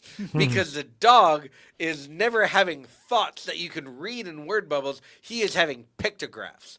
But you're always following the humans who are talking and the dog who is doing pictographs. And you understand the language of what is flowing between the dog and the people so well that you just follow the dog through the story. And by the end of it, you're like, God damn, this dog's a hero. Pizza Dog's amazing. And yeah, that's what I would give an 11-year-old because then he could read any comic I gave him. All right. That's everything that we have for the Boss Room this week. Seriously, give us your opinions about all the stuff that we've talked about. Yeah. But stick with us as we get into what we've been doing in the epilogue. Epilogue. Hey everyone, welcome to the epilogue. It's time to dive into what we've been up to this week, what we've been playing, what we've been watching, what's been occupying our free time, and what has been making us happy. John, what have you been up to? Well, as you guys know, I've been really busy editing. I've been chained to my desk like the last 10 days specifically, working on a Pokemon epilepsy episode about when that happened in 1997. But and so, sort of to give my brain a break anytime I go to media, I have been getting dumb. I've been dumbing down. So recently, I have been going through Bongo comics. I have been switching back and forth between Simpsons and Futurama comics. And the crazy thing is, I'm on like issue 12 of Futurama, and they're already announcing, like, on the back of the comic, like, oh, yeah, sorry, the TV series is canceled, but we're continuing the comic, and it does. It goes on for like 100 more issues or something. And I gotta say, they are fun. The Simpsons gets a little more comic book-y than the TV show. It gets a little more sci-fi, and so that's been fun. And also, I have not technically finished, but as far as I'm concerned, we have finished the story of Twin Peaks. Okay. We spoiler warnings out there for a 20-year-old. Do you finish season 2? Not yet, but Okay. we finished the story. So spoiler warnings for a actually like 30-year-old series that clearly did not care whether you had spoilers or not. Okay. The dad did it. You know, dad killed his daughter. And it's interesting. It's David Lynch. Right. The question is, like, is that what's important? That's not what's important. Is- because you watched the movie and you already knew that. Isn't it though? I mean, It's he killed his super not. he killed his daughter and you- his his I niece. know that's what the show's about, but that's not what the show's about. I mean, You need to watch all of season 2 and no. then watch Fire Walk I mean, with we are Me. gonna finish season 2, and we're probably gonna watch You Fire should Walk with really me. Watch Fire Walk with me. And I know all the lore. Yeah. Like But I it's know, not, I know, there's- I know. It doesn't mean anything. It's Right. gibberish. It is a badly written soap opera that David Lynch was like, I bet I can make some really talented people do really talented stuff with this. And yeah, it feels like a joke. It feels like a smart ass kid with like however millions of dollars it spent to make that show, which is beautiful and well acted and overacted to the point where I'm like, damn, do you really want to put your actors through that every time? Impressive on so many levels, but it feels like a they're gonna watch this and they're gonna love it. It feels like that. It feels like a smart ass just saying. So to be fair, I have seen movies before that felt like they were making fun of their audience. Yeah. I don't feel like David Lynch is ever doing that. No, No, never. not with the tongue in cheek. It's a drama, He but a is- comedy, but a no, dramedy, he- but not really, he but a is soap opera, make- but a. He is making fun of what he is making. He is making fun of the artifice of the art that he is working within. He is never making fun of you. Really? In the same Never, way that never. something like Once Upon a Time in Mexico or, God, what's another really good one? Just, I Heart Huckabees. Something that's like genuinely making fun of its audience for watching it. It's like, why do you like this? This is shit. They're like, this is. See, but it what feels do you almost even do? worse because in Twin Peaks it's like, no, pay attention to this. This will Yeah. be important, but it won't. Watch, they're gonna and they're that gonna is talk true. about this There forever. is a lot of misdirection and stuff like that, but it never felt cynical to me in the way that was like that'll hold those SOBs. It felt not cynical. It felt arbitrary. It felt like So, it doesn't matter, but we're gonna stick to to that- it. That's because, and I know this is gonna sound fucking pretentious. That's because David Lynch is thinking about what he's making differently than you are. Not that he's better or more genius or any of that.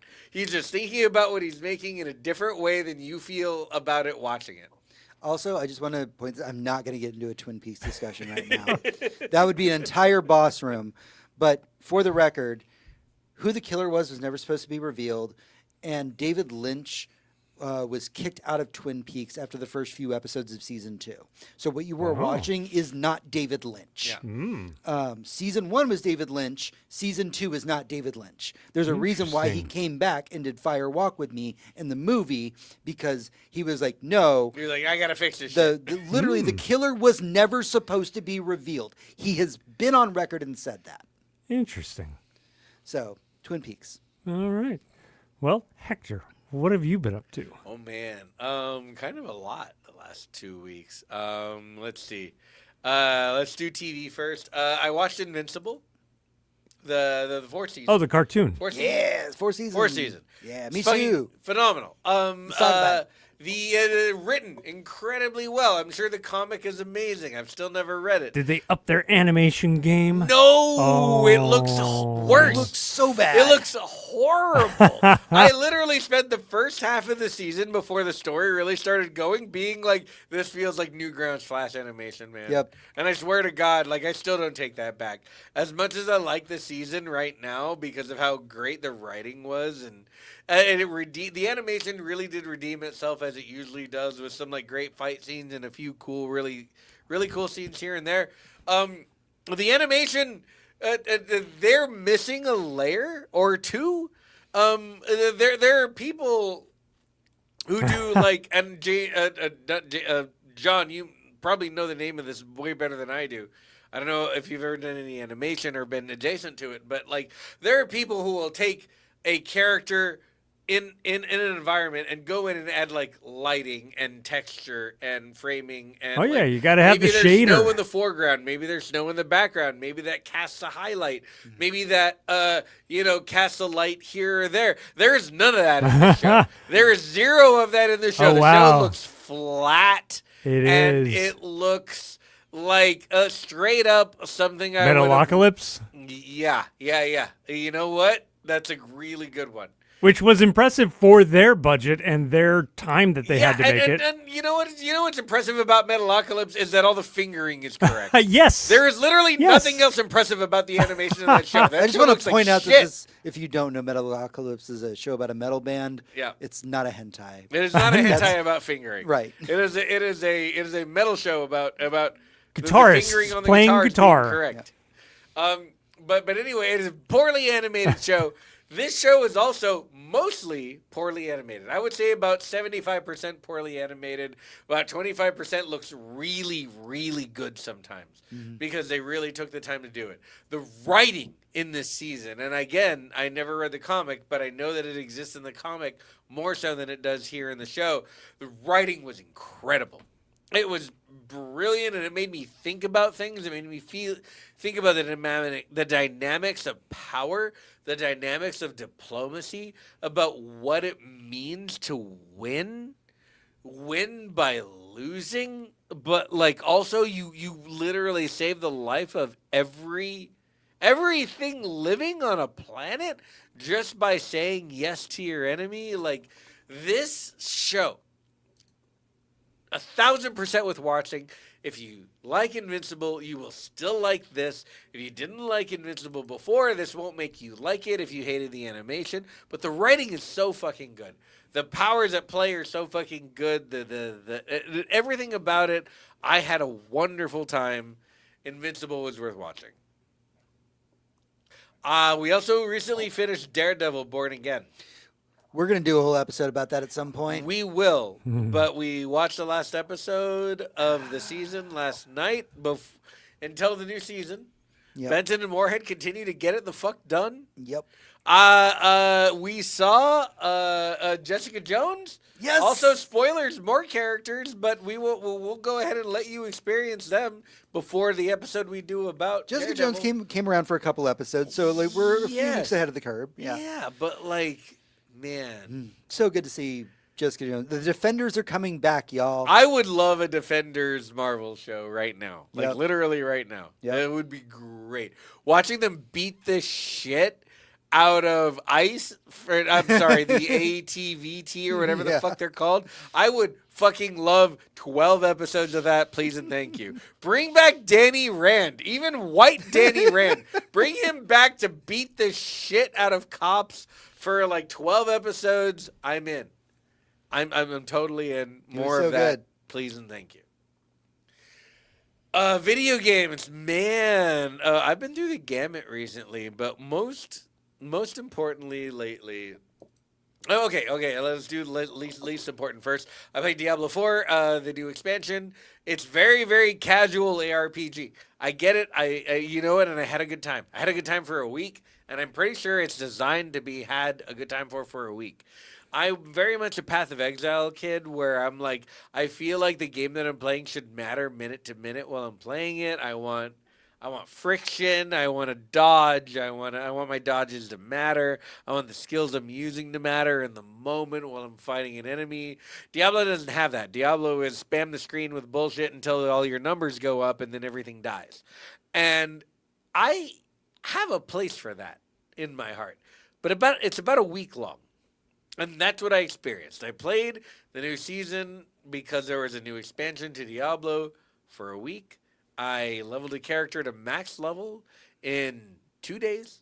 I started working on the gear with all the complicated, obfuscated fucking systems they have to just make my gear better so my number could go up for about a week. It was fun. It was good. And I'm done. I will not turn that game on again until there's a new season or a new expansion, most likely new expansion, which will be about 2 years from now. That's how I feel about Diablo, but that's not a discouragement. That's not saying it's a bad game. I paid for it. I paid for it on purpose because I wanted that 1 week experience, and I wanted to play the new campaign stuff through with my friend. And I did, and it was fine. It was good. I had a good time. But the big thing for me recently was Soros. Soros is a not sequel to Returnal, another PlayStation exclusive. Returnal specifically is on Steam right now. Soros is not, and there's actually no plans to put it there. I hope it gets there eventually. It Where is it? Be there. It's a It's PS5 a game. PlayStation Oh. exclusive. It's only on PS5 and on the PlayStation Store. This is a Housemarque game. Some people say Housemarque in case that's confusing. I'm pretty sure it can be said both ways. This is a studio that is very, very into shoot 'em ups. Think Ikaruga. Think like Old school bullet hell. old games. school bullet hell type games, but it's a third person shooter where you are moving through space in a sci-fi mystery world where everything's fucked up and time doesn't make any sense, and it literally time will dilate right in front of you, and you sit there and you play through this game, and you are constantly By the most handsomest man. by our favorite, our love, our beloved, our darling of all cinema that belongs to Mike Flanagan, Raul Coley. God, what a handsome man! So handsome. Yeah, a big fan of his girlfriend's show too. Yes, Alana, Alana she's Pierce. great. Yeah, she's great. Yeah. Yeah, Raul Coley, man, is he cool in this game. Man, is he badass. Is he determined to figure out what's going on and search this planet for all of the lost people from their brigade. But let me talk to you about color theory for like half a second, because everything in this game is color coded and every color matters, because if something is blue, I can absorb it. If something is yellow, I have to dodge it. If something is red, I have to parry it. And if I ever miss any of those things, I am fucked in a game that is trying to fuck you constantly because it wants to kill you. But there's this huge sci-fi time traveling story. Think like, oh man, what was the Christopher Nolan one with the time traveling but spacefaring? Like What- Tenet? Was No, it- not Tenet. No, it wasn't Tenet. What am I thinking of? There Oh, was a space Inception? station. Not Inception. Not Inception. The space It's station. the space one. The space one. Yeah, with the robot, with the block robot. With a block robot. I think don't it's remember Kevin the name. The Spacey. name was too generic. I don't know Good why job. we can't remember the name of this movie, but that movie, that time fuckery, that's what we're talking about. It's a sci-fi and an infinite amount of time fuckery, but it's also a third-person shooter, bullet hell, not quite Metroidvania, more of a roguelite. God, it was generic. Interstellar. Interstellar. That's right. Yeah. Interstellar. It's Thank you. spacethemovie.com. SpaceTheMovie.com, starring Matthew McConaughey. But yeah, no, this game I had so much fun with it. I'm continuing to have fun with it. I liked Returnal a lot. This is much better than Returnal. If you thought Returnal was like maybe not a great purchase, this one is a great purchase. If you never heard of it, this is a great game. This is truly a great game. I hope it ends up on Steam someday, but right now there's no sign of that, so you'll have to pick it up on PlayStation. Man, is it good? I have more and more fun with it every time I pick it up. More things unlock, more things happen. Like, oh god, I'm having a really good time. All right. Saros. Is that your big one? That's the big one. Okay. For my side of things, I'm playing Nier Automata. I'm not going to really talk about that right now because I'm only on like the 5th ending. Oh yeah, no, you're you're like a baby. Yeah, I'm like halfway through it. The credits have rolled like no less than 8 times. Yep. It's a weird game. We'll talk about that at some point. Yoko Taro. I did watch Invincible. We talked about that. Yeah. I want to talk about very briefly Star Wars Maul. Ooh. If you have not been watching Star Wars That's on my Maul, list. it is the series has just wrapped up. It's a very short series. I want to say it's about 8 episodes. It's Maul Shadow Lord is I believe the official title for it. Maul Shadow Lord is a very fascinating experiment. Oh, it's a because cartoon. It is. This is a story that is a self-contained story. It really doesn't require you to have other Star Wars knowledge to watch it. You were just watching somebody who is ostensibly evil, who we do know how their end is met. But Twice. yeah, twice. But watching them in a very unique environment where they're kind of a crime lord. But the fascinating thing about Maul, and I think this is where the best Star Wars stories are honestly told, is how do I put this? I'll put it with an example. One of the things that makes Darth Vader one of the greatest supervillains of all time is when we first see him, he's a creature of power, of force, an unstoppable like force of nature. But by the end of his story, he's human. He's wanting his son to go and leave without him, and to just tell his son that he loves him and he wishes he could have been there for him. And the best Star Wars stories really work within this banner, and a lot of Maul Shadow Lord fits that same thing. This is the midpoint of Maul. This is post Phantom Menace, but before he gets struck down at the end of Clone Wars, or is it Rebels? One of the two. One of them. But this is him, like finding a young Jedi and trying to say, like, how do you handle being a Jedi in a world where the Jedi are being hunted? Literally, Maul's being hunted because he is what he is. Mm-hmm. It is a beautifully done show. There are shots of Maul's face that look like they are legitimate watercolors. It is a very human story in a lot of ways, even though there is force powers involved. I am loving the fact that Dave Filoni is our Star Wars person, and I'm crossing my fingers that the next decade of Star Wars under his banner is just going to be so fucking good, because all the things that Filoni gives us is fantastic. Yeah. The last thing I want to end on, I want to make it real brief since we're running long on time, but Hector, you and I both watched the movie They Will Kill You. God, yeah, we did last night. Holy fuck, go watch that. Well, watch it. If you can watch it in theaters, watch it. If you can watch it on streaming, watch it. Next time it comes up. I don't know how Holy fuck. When I saw the trailer for this movie originally, and I think that was intentional by the directors, they were like, oh, we're going to show you a Ready or Not movie. Yeah. And a Ready or Not movie is a person gets kidnapped by a satanic group of some kind and then has to fight their way out. Typically it is a female in the role, both in Ready or Not or in They Right. Will Kill You. And then they kill all the Satanists off, and that's how you end the movie. And that's what the trailer was really shown at. Turns out the person they kidnapped was a little bit John Wick, like John Wick tertiary, like adjacent, and they're gonna fucking murder you because you kidnapped the wrong motherfucker. Right. And I love stories so like in that. Ready or Not, when they kidnap when they take the bride on, the whole point is like she had no idea that they were Satanists and that they were trying to sacrifice her for a game. They didn't know she was from the streets. Right. But like that's the thing is then they will kill you. Oh, they did not know she was from the streets. No, she came in with a fucking like unfoldable grab bag of It is guns and machetes and fucking knives, and she had more weapons on the way in than they had in the building. This is a modern grindhouse movie. Full on. Fucking the most Tarantino grindhouse. wishes he would make a fucking movie like this. Yeah.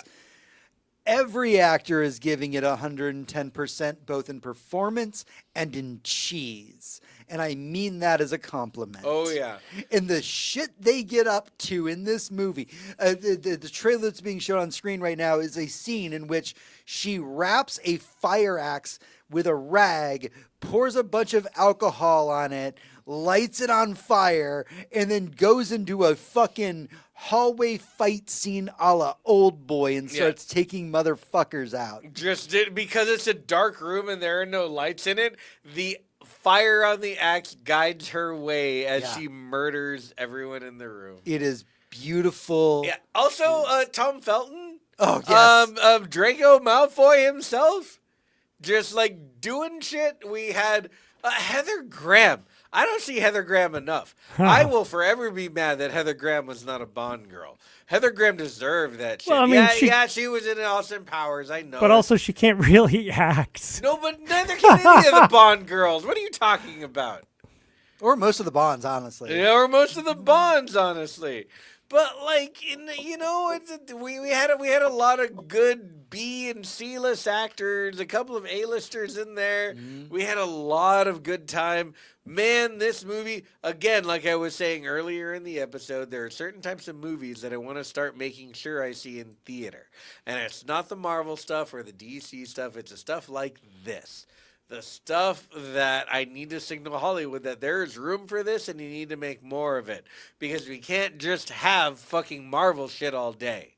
If you like Sam Raimi-style practical effects, this is the movie for you. If you like Chad Stahelski-style fight choreography, like a la John Wick, this is a fucking movie for you. Yeah, if you want to see like a physically made eyeball roll across the floor and look up at somebody for a demonic reason, this is the movie for you. Yeah, if you want to see a horror movie with a ridiculous premise that gets played out so hardcore at the end that they fully committed to it up to and including the talking pig-headed Satan, this is the movie for you. like we're all in. Yeah. All right, that is everything that we have for the show this week. Don't forget that you can head over to goodnight.gg to become a patron of our show. We are currently doing our Tales from the Crypt recap, and it's only $1 to join our Patreon. And also, again, just want to point out, Shudder is starting to air Tales from the Crypt starting this Friday at time of recording. So you can watch Tales from the Crypt on Shudder, pay $1 for our Patreon, and listen to our watch-along as we dissect every episode as we go through it. And then please engage with those episodes of the podcast. Yes, please do. Just tell us your opinions. We'd love to hear from you. You can head over to facebook.com/GNGGcast where you can chat with us, as well as at GNGGcast on Twitter and goodnight.gg on Blue Sky to talk to me directly. But until next time, for Hector, this is James. And for James, this is Hector. And for you, this is me. Everyone, good night. And good game. Thank you all. Much appreciated. Thank everybody. Oh, I forgot to right. thank the sponsors this week. Oh, that's my bad. Well, thank them. Thank you very much to the sponsors. Yes. Thank them now, and I'll put it in the episode. Oh, perfect. We'll do that right now. Yeah, I want to say a special thank you to our sponsors. Will did sponsor this particular episode with a backup sponsorship from Abby. We thank you both so much. It was a dual sponsorship this week. Thank you so much for sponsoring it. We love you so much. Thank you for helping us out. Yeah. Have a good one all. Bye.